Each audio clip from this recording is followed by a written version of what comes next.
উপস্থিত রয়েছেন আজকের এই মাহফিলের প্রধান আকর্ষণ, প্রধান মেহমান, প্রধান বক্তা হযরত মাওলানা মুফতি মনিরুল ইসলাম চৌধুরী মুরাদ সাহেব দাওমাত বারাকাতুহুম। আরো উপস্থিত রয়েছেন বাঞ্ছারামপুর পৌর বিএনপির সংগ্রামী সাধারণ সম্পাদক, ব্রাহ্মণবাড়িয়া জেলা বিএনপির অন্যতম সদস্য জনাব সালেহ মুসা, ব্রাহ্মণবাড়িয়া জেলা বিএনপির সংগ্রামী সহ আইন বিষয়ক সম্পাদক ও বাঞ্ছারামপুর উপজেলা বিএনপির সহসভাপতি জনাব অ্যাডভোকেট আব্দুল্লাহ আল মহসিন। আরো উপস্থিত রয়েছেন বাঞ্ছারামপুর উপজেলা বিএনপির অন্যতম সদস্য ও জেলা বিএনপির অন্যতম সদস্য গোলাম মুস্তফা সহ আমাদের বাঞ্ছারামপুর উপজেলা বিএনপির প্রাণ, বাঞ্ছারামপুর উপজেলা বিএনপির কোষাধ্যক্ষ, ছাত্র যুব সকলের প্রিয় আমাদের জনাব আব্দুল আলমগীর ভাই সহ আমার সামনে উপস্থিত বাঞ্ছারামপুরের ধর্মপ্রাণ ভাইরা, পর্দার আড়ালের মা ও বোনেরা এবং উপস্থিত উলামায়ে কেরাম, আসসালামু আলাইকুম ওয়া রাহমাতুল্লাহ। আসলে এটা আলেম ওলামাদের জায়গা।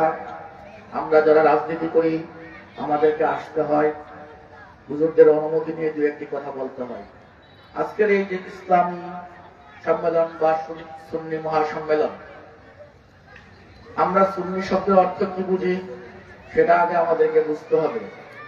আল্লাহ ও আল্লাহর রাসূলের যে তরিকা, সেই তরিকা আমাদেরকে চলতে হবে।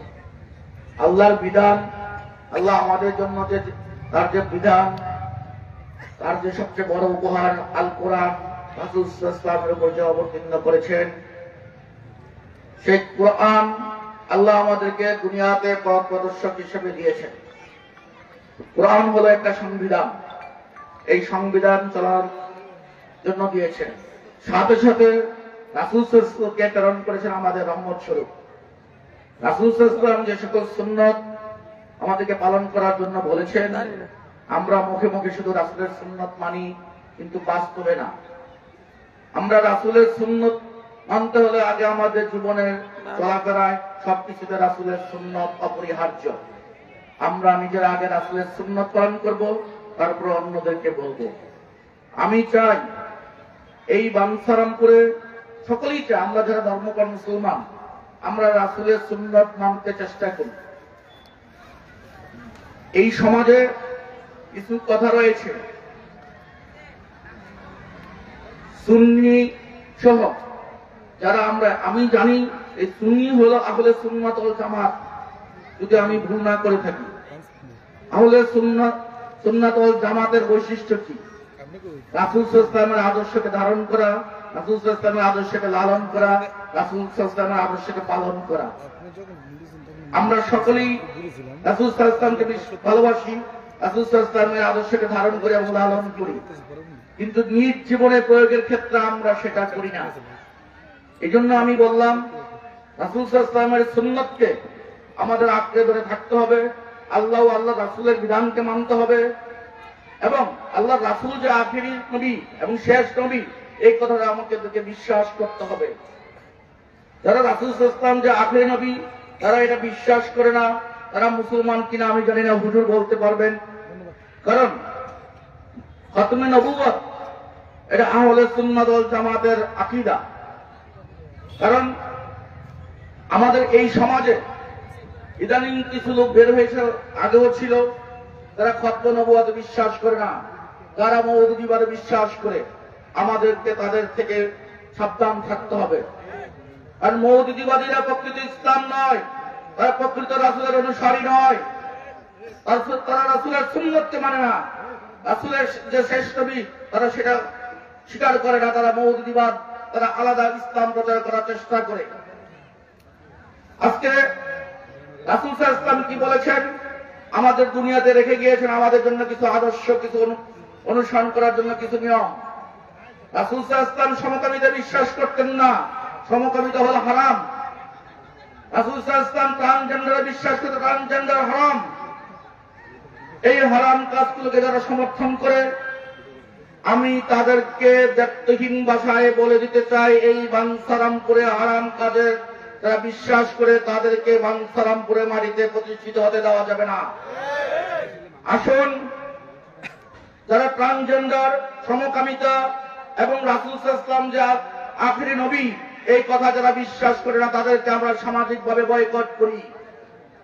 আমাদের নৈতিক দায়িত্ব, আমরা যে মুসলিম দাবি করছি সেই মুসলিম দাবির প্রেক্ষিতে মুসলমানের সন্তান হিসাবে আমরা যেহেতু মুসলমান, রাসূল সাল্লাল্লাহু আলাইহি ওয়াসাল্লামের উম্মত, সেই হিসাবে আমি আহ্বান করব বাঞ্ছারামপুরবাসীকে আজকের এই মহাসম্মেলনের পক্ষ থেকে আপনারা এই সমস্ত কাফেরদেরকে, এই সমস্ত বন্ডদেরকে আপনারা পরিত্যাগ করুন, তাদেরকে সামাজিকভাবে বয়কট করুন। প্রিয় ধর্মপ্রাণ মুসলমান ভাইয়েরা, আমি বক্তব্য বাড়াচ্ছি না, সর্বশেষ শুধু আপনাদের কাছে দোয়া চাই। আমার একটি স্বপ্ন রয়েছে বাঞ্ছারামপুরকে নিয়ে। আল্লাহ যদি কবুল করে আমি এই বাঞ্ছারামপুরকে পরিবর্তনশীল পৃথিবীর সাথে, পরিবর্তনশীল সবকিছুর সাথে সামঞ্জস্য রেখে এই বাঞ্ছারামপুরকে আগামী দিনের সুন্দর সুজ্জ্বল তা সকল বাঞ্ছারামপুর করে তোলার জন্য, আমাদের ভবিষ্যৎ প্রজন্মের জন্য একটি সুন্দর বাঞ্ছারামপুর করে তোলার জন্য এই বাঞ্ছারামপুর থেকে চাঁদাবাজ, সন্ত্রাসবাদ, দখলবাদ ও মাদকবাজদেরকে, যারা মাদক সেবী, যারা মাদক কারবারি, তাদেরকে বয়কট করতে হবে, তাদেরকে বিরুদ্ধে আমাদেরকে সোচ্চার হতে হবে। কারণ আজকে এই সুন্নি সম্মেলনে এসে এরপর এখান থেকে বের হয়েছি যে আমরা মাদক কারবারিদের সাথে আড্ডা দেই, মাদক কারবারির সাথে নিজেরাও মাদক কারবারি করি, নিজেরাও মাদক খাই, তাহলে আমাদের এই সুন্নি সম্মেলনে আসার কোন সফলতা নাই। কারণ রাসূল সাল্লাল্লাহু আলাইহি ওয়াসাল্লাম মাদককে হারাম করে দিয়েছেন আমাদের জন্য। তাই আসুন, রাসূল সাল্লাল্লাহু আলাইহি ওয়াসাল্লামের আদর্শকে বুকে ধারণ করে আমরা আমাদের বাকি জীবন চলাফেরা করার চেষ্টা করি। আমাদের ভবিষ্যৎ প্রজন্মকে সেভাবে রাসূল সাল্লাল্লাহু আলাইহি ওয়াসাল্লামের আদর্শকে যাতে ধারণ করতে পারে সেই ব্যাপারে আমরা সজাগ দৃষ্টি রাখি। এই কথা বলেই আমি আমার সংক্ষিপ্ত বক্তব্য এখানেই শেষ করছি। আল্লাহ হাফেজ। আসসালামু আলাইকুম ওয়া রাহমাতুল্লাহি ওয়া বারাকাতুহু।